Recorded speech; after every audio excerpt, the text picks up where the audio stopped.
Tiny Domo. Wir sind in Karlsruhe auf der New Housing. Ja, neben mir ist der Frank Renkhoff. Hallo, grüß dich. Ja, grüß dich, Frank. Ja, du hast schon viel geredet hier auf der Messe, oder? Ja, auf jeden Fall waren das sind aufregende Tage, super Nachfrage, freut uns natürlich sehr, ja. Und Interesse ist sehr groß, aber wie gesagt, wir haben noch einen Tag.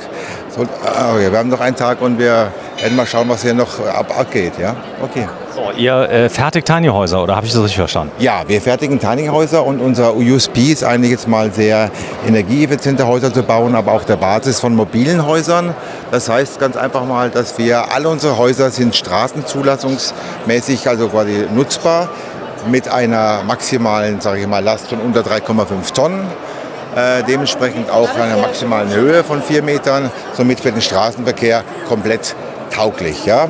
Eine Variante da drüben, natürlich haben wir das Projekt Living. Living ist unser Haus, wo wir quasi noch die Innenausbau der Kunde selbst bestimmen kann. Hier sieht er mal die Außenhülle komplett eingerichtet, Sanitär und Elektro ist da schon beinhaltet. Preis von dem Living, was kostet das? Preis so ungefähr so um die 45.000, 40.000 in der Richtung jetzt mal, ne? So wie es statisch steht einfach mal. Ja? Okay. So, und das ist also hier drin, das kann er also selber ausbauen, ja. Kriegt aber schon das Badezimmer schon drin. Badezimmer ist schon drin, ja. Was wir hier sehen da im Innenraum, das ist gleichzeitig jetzt unser Verkaufsstand für unser anderes Brand, wo wir haben, nämlich das Visolar. Ist unser Energiesystem für Häuser, aber auch komprimierte Version für Tiny Häuser, dass wir eine gewisse Autarkie auch hier in Tiny Häuser umsetzen können.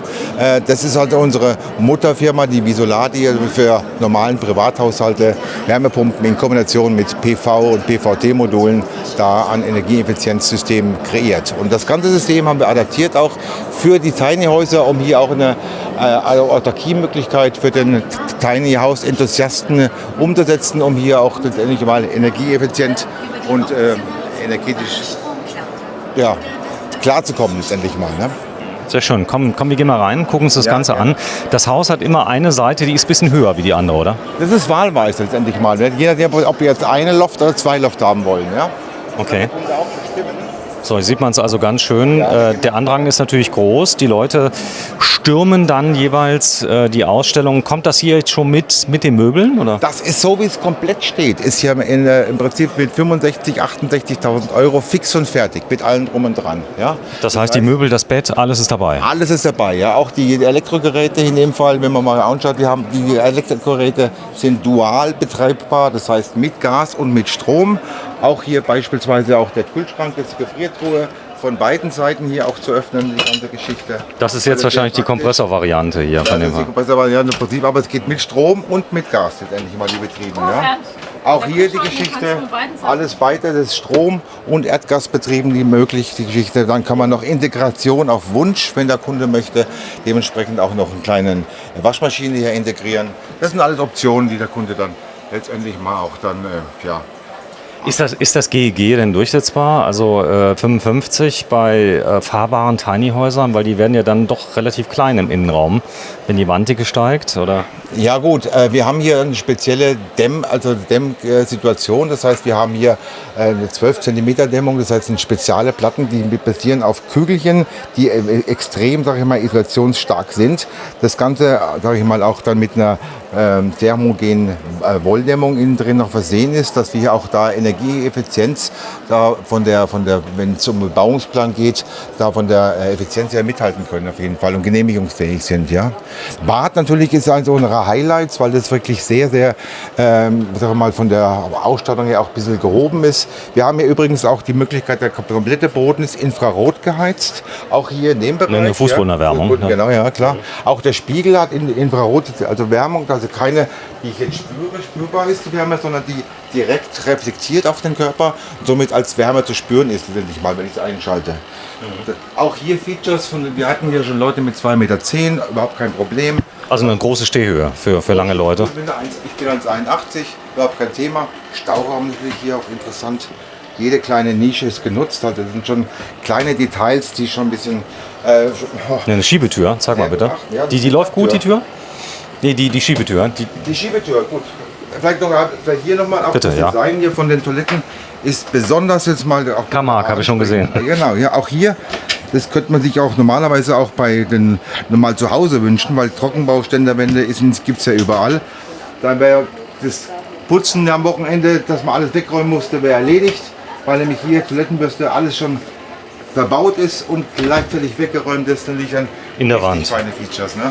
Bitte mal die Tür schließen, sag mal gerade so lieb. Ich will mal gerade hören, wie die Akustik. Also, du hast eine Schiebetür mit drin.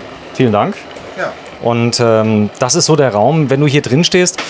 Das ist ja immer so ein Effekt. Die Leute gucken von außen drauf, dann gehen sie rein und denken, ist ein anderes Haus, oder? Ja, also die sind erstaunt, wie viel Platz hier dort ist. Und ich habe wirklich mal bestimmt schon 10, 20, die jetzt alle Häuser angeguckt haben, kamen zurück und haben gesagt, hey, das ist das schönste Haus jetzt im Bereich in der Kompatibilität, wo ich hier auf der Messe sehe. Es gibt natürlich auch größere Häuser, aber unser Konzept ist ja quasi energieeffizient und das Ganze auf mobiler Basis. Ja? Das heißt, wir haben keine stationären Häuser, sondern wir haben mobile Tiny Dome Häuser, die von A nach B problemlos auch transportiert werden können. Du hast Stauraum hier unter der Treppe. Bitte mal zeigen. Stauraum, ja. Wie gesagt, hier Stauraum für Utensilien, beidseitig jetzt mal. So ist auch der Treppenaufgang genutzt. Natürlich kann man das Ganze auch anpassen, wenn jetzt ein bisschen sagen wir, ältere Leute was wollen, können wir einen anderen Aufgang noch machen. Aber so haben wir 2 Schlafräume und sind trotzdem bei den 4 Metern sind wir geblieben, einfach mal um die Straßenzulassung zu gewährleisten. Ne? Sehr schön. Also ein sehr, sehr kompaktes Modell. Was hast du nochmal gesagt am Preis? Wo geht's los? 65 und 68.000, so wie es kommt. Brutto.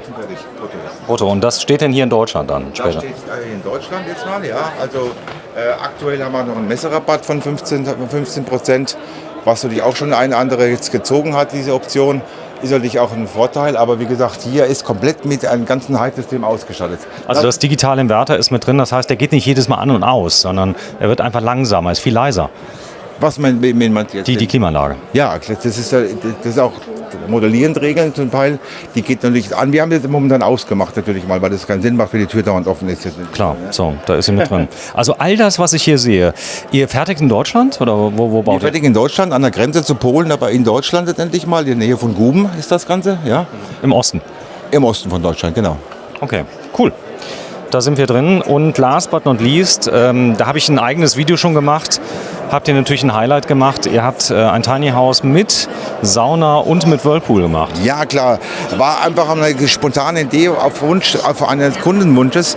Die Häuser, so wie sie jetzt da sind, die gehen nach der Messe direkt nach Bad Füssing zu einem Golf-Resort-Platz. Ja. Der hat natürlich auch ein Golfhotel und möchte seinen Kunden mit 3 Living-Häusern plus ein Wellnesshaus, so eine Art Adventure-Wochenende mit anbieten, Pakete. Da biete ich so ein Wellnesshaus natürlich auch an, als optionale Funktion wie ein Luxusgartenhaus ist mal in dem Fall für den Golfbereich. Kann man natürlich auch im Bereich privat unterbringen, ja, dementsprechend. Ne? So, und da ist jetzt wirklich eine Sauna drin. Ich habe dazu übrigens ein eigenes Video eben gedreht. Das können wir gleich mal sehen, wie das hier eingebaut ist. Ist natürlich hier High Life hier in dem Haus, klar. Oder? Also die Leute stürmen das Haus und das ist die Sauna. Hast du Licht in der Sauna? Kannst du das mal anmachen? Ich muss mal gucken, ob ich Lichter drin habe, dann müsste ich weil die Leute schalten ja alles. Ja, ist schon an.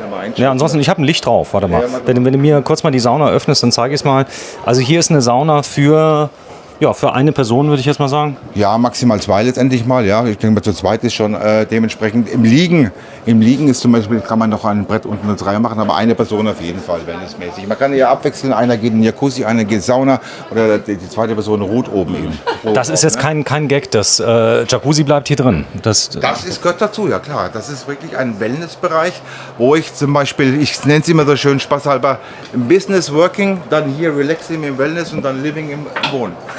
Okay, verstehe. Das heißt, du hast quasi 2, 3 Tiny Häuser nebeneinander. Genau. Die Funktion ist jeweils getrennt. Das eine ist Schlafen, Kochen. Genau, das andere ist als Business Work gedacht mal oder als Ausbaustufe, damit der Kunde mal sieht, wie schaut es aus, wenn es eine Ausbaustufe ist, wo ich selber noch meine Einrichtung reinmachen kann. Aber so ist das Prinzip gedacht. Das ist als reines Wellnesshaus. Ich kann natürlich auch oben jetzt mal mich für ein Wochenende mal autark versorgen, schlafen. Ich habe hier meine Kochmöglichkeiten, genau wie in den anderen auch. Aber jetzt mir persönlich, sage ich mal, jetzt mal hier zum länger Wohnen, ist natürlich jetzt nicht gedacht, dass es mal hier vielleicht ein Wochenende, wo ich mal verbringen kann mit 1, 2 Personen. Ja, und, eine kleine Auszeit fürs Unternehmen. Ja, genau. So, komm mal mit. Dann zeigen wir das mal. Ich lasse dich mal wieder auf die Leute los. Ja, ich habe schon mitbekommen, ihr habt Optionen ja hier mit Messerabatt. Ja. Das Ganze ist natürlich auch abhängig davon, kriege ich eine Genehmigung. Das ist ein Thema, wo es sehr brennende Fragen, die kommen immer wieder. Aber das ist ganz individuell, je nach Region, je nach Bauamt, je nach Gemeinde. Kann man sich an euch wenden und ihr kümmert euch darum, dass man eine Bauvoranfrage macht? Herstellen, ganz einfach mal, genau. Ja, aber das ist ein Thema, wo man keine Standardantwort geben kann, weil es ist regional, wird anders gehandhabt. Ja. Du bist zufrieden mit der Messe? Bitte? Du bist zufrieden mit der Messe? Sehr zufrieden bis jetzt, ja. Wir hatten auch jetzt die unterschiedlichsten, Anfragen auf die Gründe. Ja. Der eine will natürlich jetzt, gibt es den Tiny House Enthusiasten, der wirklich für sich versucht. Hier gibt es auch viele Kapitalanleger, die sagen, aufgrund von dem momentan geringen Wohnbedarf oder Platzbedarf wäre das als Investitionsanlage interessant, wenn ich dementsprechend das aufstellen darf. Wir haben auch teilweise Universitäten, die momentan keine Einschreibung mehr haben, weil sie einfach keinen Platz haben für die Studenten. Die sind daran interessiert an solchen Häusern als Kombination. Also hier gibt es einen verschiedensten, Anwendungsbereich und nicht nur jetzt mal für diejenigen, die drin wohnen wollen einfach mal. Ne? Aber die Resonanz ist, der Markt ist richtig am Boom momentan. Frank, vielen Dank für das nette Interview. Man findet mehr auf tinydomo.com und ihr habt natürlich den Vorteil, dass ihr in der Nähe von Polen dann auch Fachkräfte noch kriegt, oder? Genau, so ist es, genau. Ne? Aber wir haben Stützpunkte in ganz Deutschland, was die Beratung, Vertrieb betrifft. Auch einige Probe liegen. Wir machen gerade, wie gesagt, auch in dem Camping-Area oder im Golfressort in Bad Füssing. Da haben wir dann auch mal zum Probe liegen, aber die Möglichkeit, das Ganze mal anmieten zu können für das Wochenende mal zum Testen. Und so sind einige Stützpunkte geplant, wo der Kunde auch mal live so ein Tiny Domo Haus auch mal für ein Wochenende mieten kann, einfach mal zum Testen. Ja, vielen Dank, Frank. Gerne. Tschüss, danke.